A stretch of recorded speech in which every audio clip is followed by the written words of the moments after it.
ఒకానొక కాలంలో ఒక రాజు ఉండేవాడు.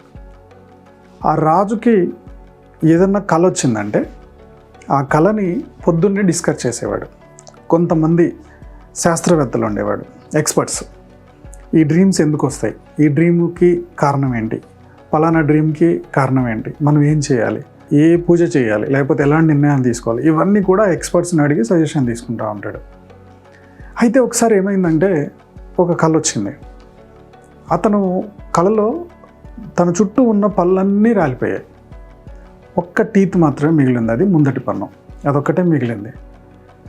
పొద్దున్న మెలకు వచ్చిన తర్వాత ఆస్థానానికి వచ్చాడు, అందరినీ పిలిచాడు, ఎక్స్పర్ట్స్ అందరినీ పిలిచి, నాకు నైట్ ఇలాంటి కళ వచ్చింది, నా పళ్ళు అన్నీ ఊడిపోయాయి, ముందున్న ఒక్క పన్ను మాత్రమే మిగిలింది, దీని అర్థం ఏంటి అని. వాళ్ళు ఒక 2-3 రోజులు శాస్త్రాలన్నీ తిరిగేశారు. లాస్ట్కి రాజుగారు, మాకు దీని మీనింగ్ దొరకట్లేదు, ఎక్కడ ఎతికినా కానీ ఇది మాకు ఐడియా రావట్లేదు అని చెప్పి వాళ్ళు చెప్పారు. చాలా పెద్ద సమస్య వచ్చింది, ఇది నాకు ఖచ్చితంగా తెలియాలి, దీని మీనింగ్ నాకు తెలుసుకోవాల్సిందే అంటే పక్క రాజ్యంలో దీంట్లో ఎక్స్పర్ట్, ఈ శాస్త్రంలో చాలా ఎక్స్పర్ట్ గురుగారు ఉన్నారు, అతన్ని పిలిపిద్దామండి అని చెప్పారు. సరే పిలిపియండి అన్నారు. అతను వచ్చాడు, చాలా హ్యాపీగా ఫీల్ అయ్యాడు రాజు కూడా. నువ్వు అసలు ఎలాంటి కళకైనా ఆన్సర్ చెప్తావంట కదా, నాకు ఇలాంటి కళ వచ్చింది, దీని అర్థం ఏంటి అని అడిగాడు.